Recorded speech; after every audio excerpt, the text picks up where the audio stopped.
Hello and welcome to In the Kitchen with Matt. I am your host, Matt Taylor. Today I'm going to show you how to make banana pudding.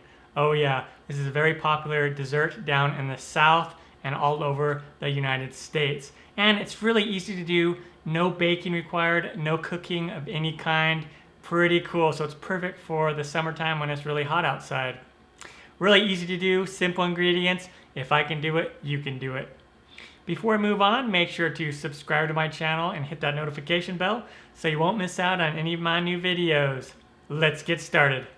Down below in the description box, you'll find the list of the ingredients and their amounts. All right, so I have 8 ounces of softened cream cheese. And if you forget to put this out at room temperature, then you could just put it in the microwave, like on defrost, for about 45 seconds or so, and that should soften it up. And now let's go ahead and mix this until it's nice and smooth.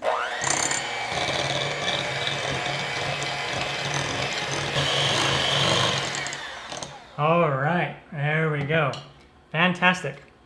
And now I have one 14-ounce can of sweetened condensed milk, 396 grams. Pour this in there.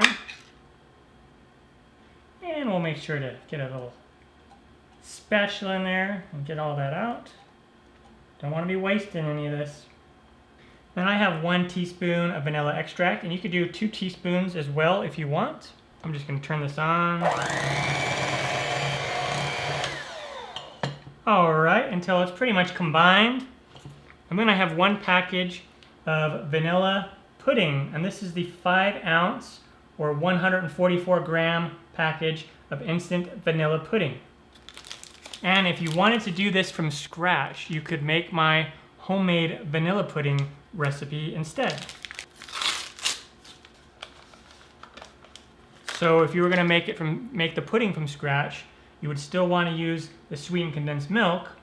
You would make that pudding and then you would blend it with the sweetened condensed milk, and it would get you to this point.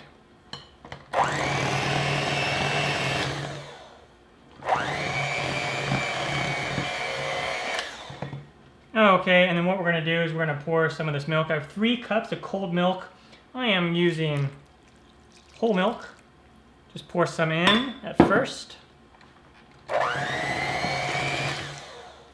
And it's probably going to get sloshy on you. And so what you could do is, let's just take this out, the beaters. Is you might want to do some of it by hand without the mixer. Otherwise it's going to splash up on you.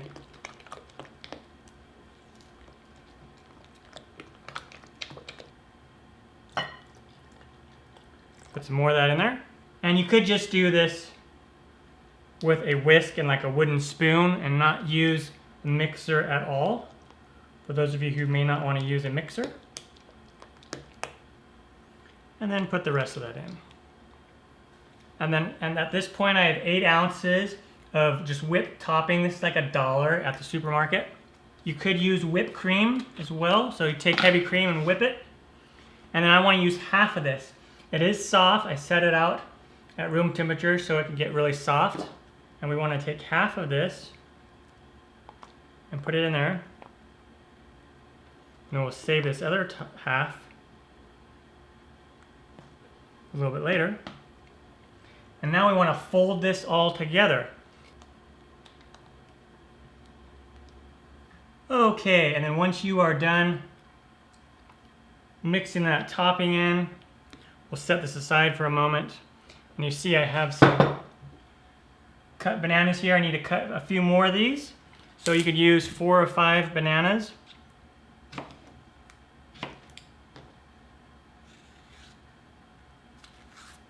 And then we'll just cut these. Okay, so do that with the rest of the bananas. All right, until you are done with the bananas, and then I'm going to set the bananas aside. And now it's time to assemble it.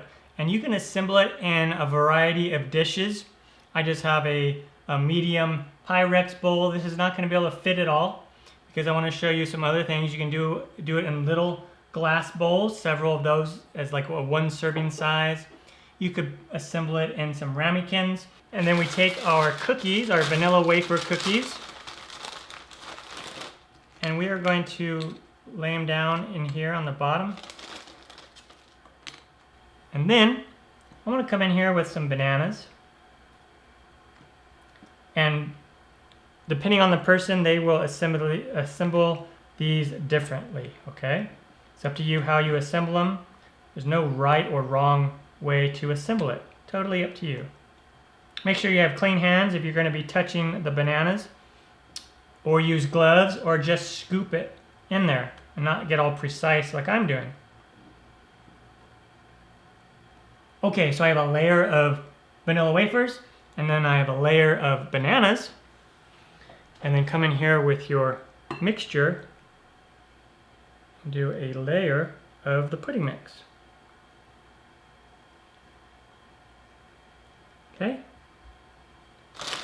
And then you could also layer the cookies this way.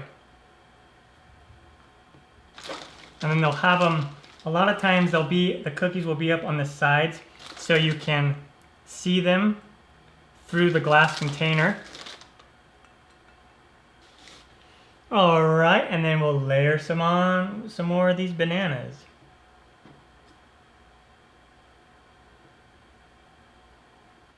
All right, once the layer of banana is down, we'll grab some of the pudding mix. Once we're at the top of the dish, we'll take some of this whipped topping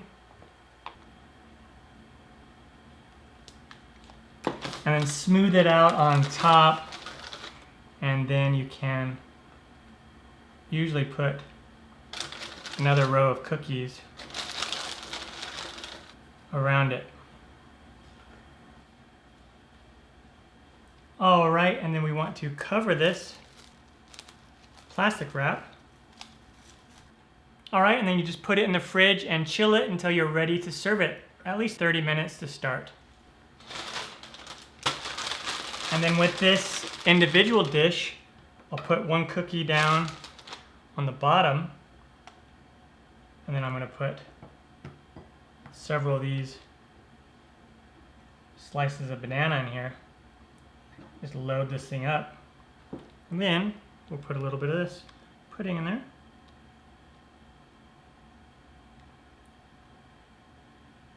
And then maybe do something like, yeah, I'll just kind of decorate this the same way.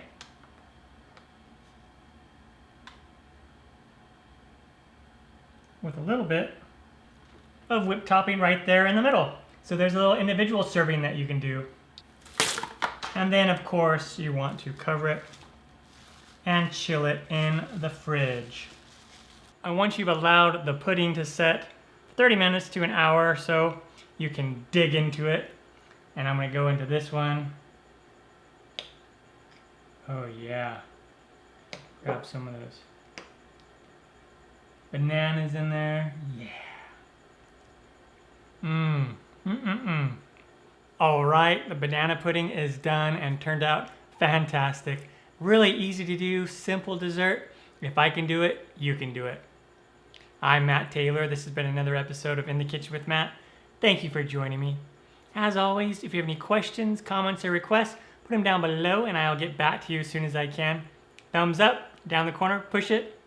Don't forget to subscribe to my channel and check out my other videos. Take care. Time for me to dive into this. Oh yeah. Dun, dun, dun. Yeah.